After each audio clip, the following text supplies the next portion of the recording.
starting point, how did you come to stumble across the whole notion of there being some kind of grid system around the planet? It was a long process.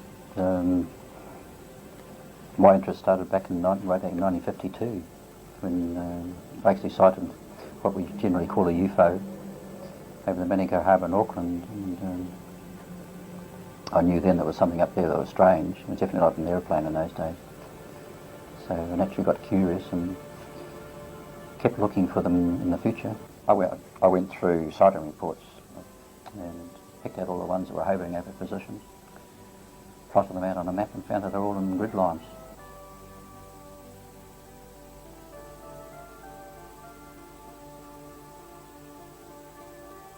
So you began to look for mathematical relationships between the plotted points? Well, not at that stage.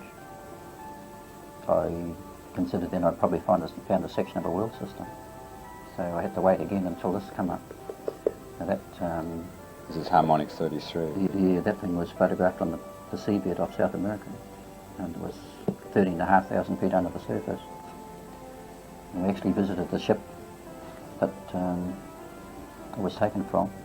Talked to a couple of the scientists that happened to be there at the time, and they said it was an artefact.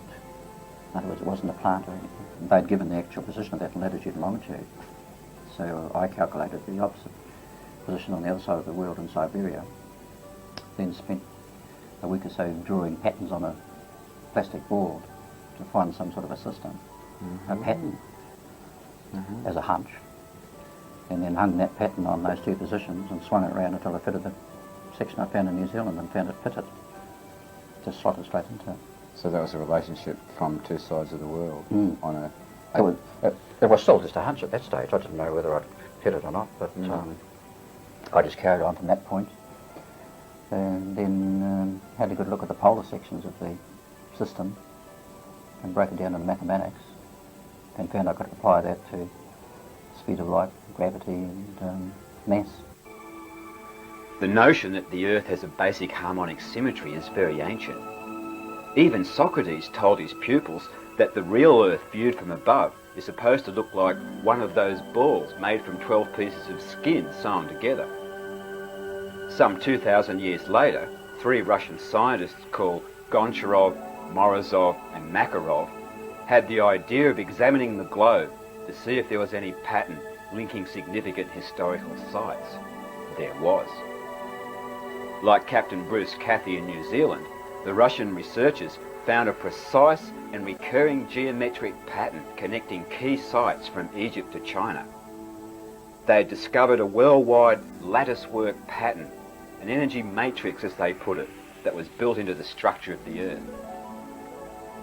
They made the interesting suggestion that Earth had begun life as a giant crystal whose orbital spin had moulded the plastic magma into a sphere. The Russian research described 12 large pentagonal grids covering the globe, a dodecahedron, overlaid with 12 equilateral triangles.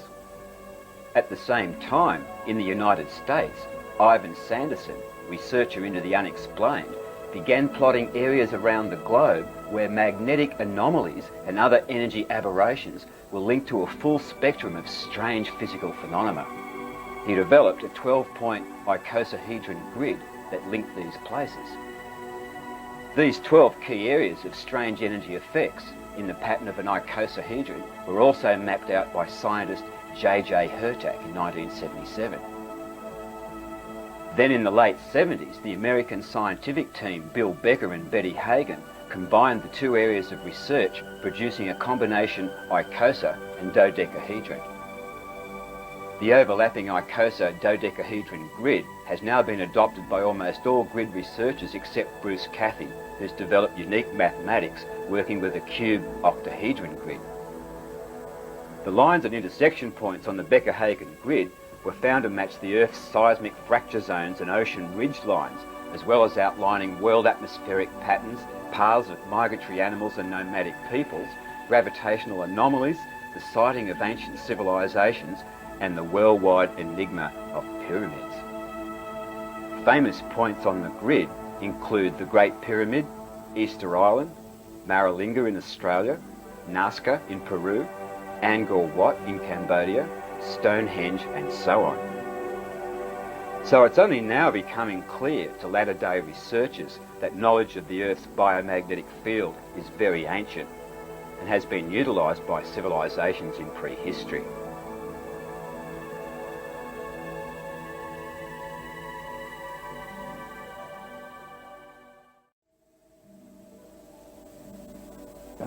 The chambers in the pyramid are cavity resonators.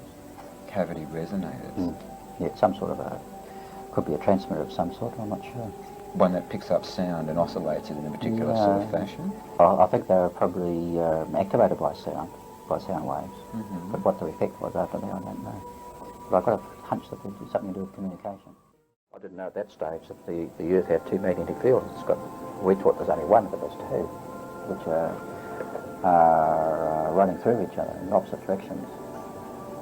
Hence you get the grid intersection points. Well, that's what I think it's making them two magnetic fields. When they're travelling through each other, you get vortices, trillions and trillions of vortices, I think, which make up the atomic structure. And the actual pattern, if you look at it afterwards, it forms a grid pattern. I think it's the magnetic field that creates matter.